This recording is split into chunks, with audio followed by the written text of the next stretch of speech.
delegation on island touring government schools. The University of the Bahamas gearing up for a new school year. And a local church preparing for a milestone. The Bahamas Tonight Northern Edition starts now. This is the Bahamas Tonight, the Northern Edition. Good evening all, I'm Megan Shepard. Thank you so much for tuning in. Topping news, a decision has been made regarding the future of the Grand Lucayan Resort. The government has not been able to secure a buyer for the hotel, and the nation's leader, the Honorable Dr. Hubert Minnis, has announced that the government will purchase the hotel property using a mortgage purchase agreement. In a recent interview, Tourism Minister, the Honorable Dionisio Diaguilar, defended the Minnis administration's decision to purchase the property. Some 400 Grand Bahamians are employed at the Grand Lucayan Resort, and the minister says that the government feels compelled to step forward and purchase the hotel to avoid the closure of the property. The asking price for the beachfront property is $65 million. The minister said there is a certain amount in the budget that was allocated for the Grand Lucayan project. He added that the government will continue to look for a buyer. The Minister of Education and a delegation on Grand Bahama today to assess the state of public schools ahead of this school year. The officials began their visit with a tour of schools in West Grand Bahama. Our Italia Hall was there. Minister of Education, the Honorable Jeff Lloyd, and his delegation began the tour of the junior high school that is being constructed in Holmes Rock, West Grand Bahama. The school is being constructed by Brickhouse Construction, owned by Lloyd Roll, and RCL Construction, headed by Hilton Boleg. The school will have 25 air-conditioned classrooms, a courtyard, bathrooms, and an elevator.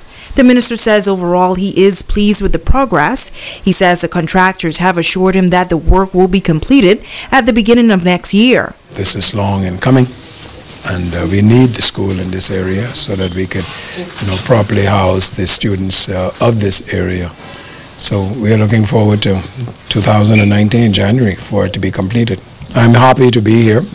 We've had an opportunity to speak to project manager. We're looking forward to speaking to the other contractor so that we could finalize a few items that we would like to be considered in terms of additions or possible upgrades.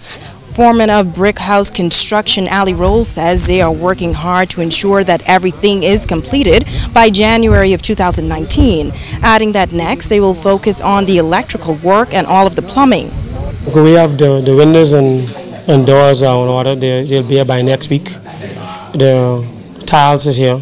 As you can see, all the tiles have been completed already. From the junior high school, the minister visited the 8 Mile Rock High School. He says parents, teachers, and students have nothing to be concerned about at the school. And given an all clear by the Department of the Department of Environmental Health and the Department of Public Health.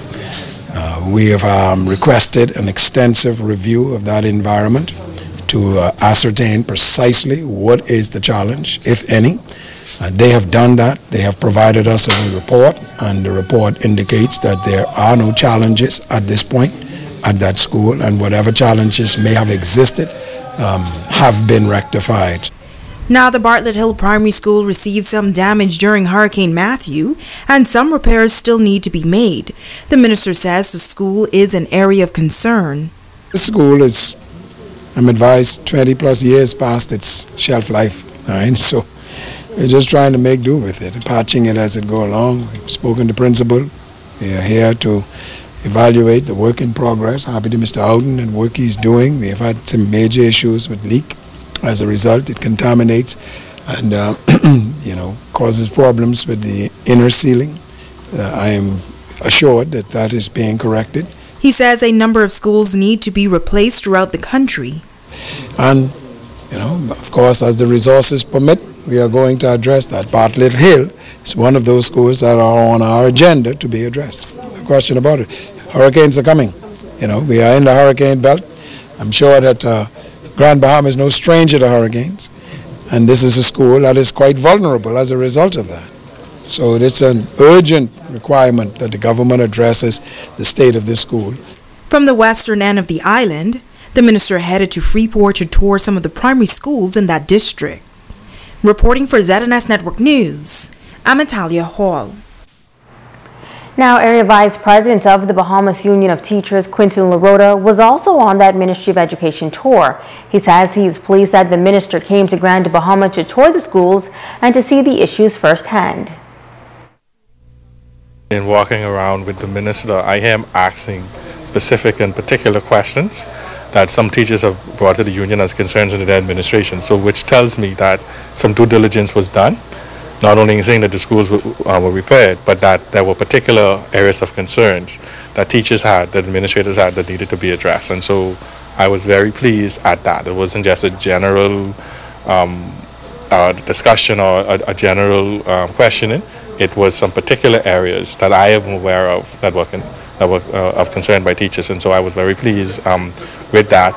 I know school is opening soon, so I'm hoping that the contractors could get it done in the interim.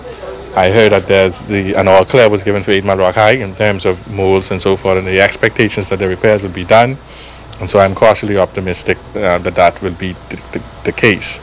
I like also that there was a concession that Bartlett Hill and some of the other schools in the country may need to be replaced.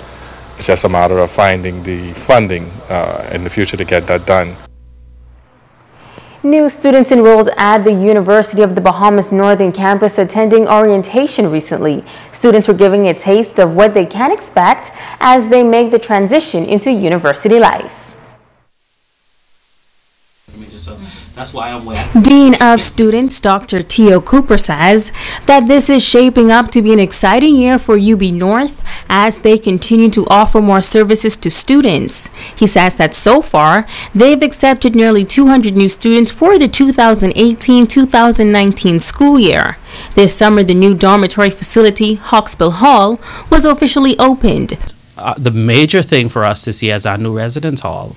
That's a part of my portfolio, and we will be welcoming for the first time our residents in the residence hall. We have a number of students that are coming in from the Family Islands that will be staying there. We have a live-in residence director, and so with the residential facility, our goal is not just to provide housing, but to provide a residential experience that is second to none. And so that involves services as well as programming. So in addition to things like residence hall council, they'll be having a lot of the fun things like karaoke and all those different things that will go on. They will be expected to be part of living learning communities, particularly by their majors. Last year, the university established its student leadership program. He says the plan is to continue to recruit more students into this developmental initiative. Dr. Cooper adds that he also has 2 areas of top focus this year. One is male recruitment and retention, because I am not very satisfied with the amount of males that are pursuing higher education, and I know that some of it is access to information, but I think some of it may also be the fact of early preparation. And so we want to research and find out what are those reasons why we aren't attracting a lot of males, and what can we do to recruit more males. And then the males that we do have here, we want to do some special programs and services for them. We want to be able to track them, be able to give them the kind of psychological support that they need, and hopefully we can help to get corporate community to give us some financial support so that we can retain our male students. His second focus will be pre-collegiate engagement. We're going to be doing more outreach to the high schools this year because, especially with our residence halls, we want to have summer programs, and we want to be able to go out into the high school and engage them with the university from early, because we recognize that, by the time it's 12th grade, it's too late to start thinking about college. But if we can shepherd them from, say, 9th grade onward, then we believe that we can get more and more students coming into the University of Bahamas or wherever they want to go, because ultimately we exist to serve the country and to better our country. And so if UB is the choice, or wherever, we want to be a part of their development.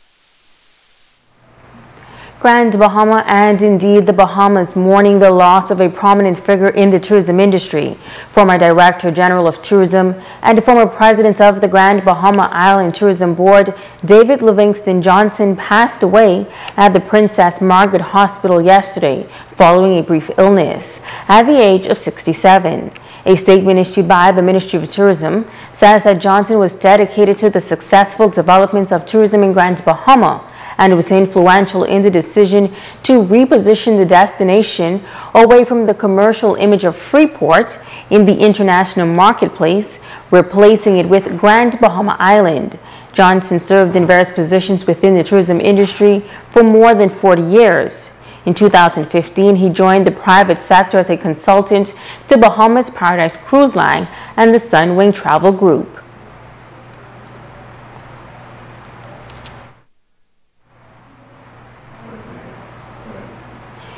You're watching the Bahamas Tonight, the Northern Edition. Stay with us. There's more news right after this break.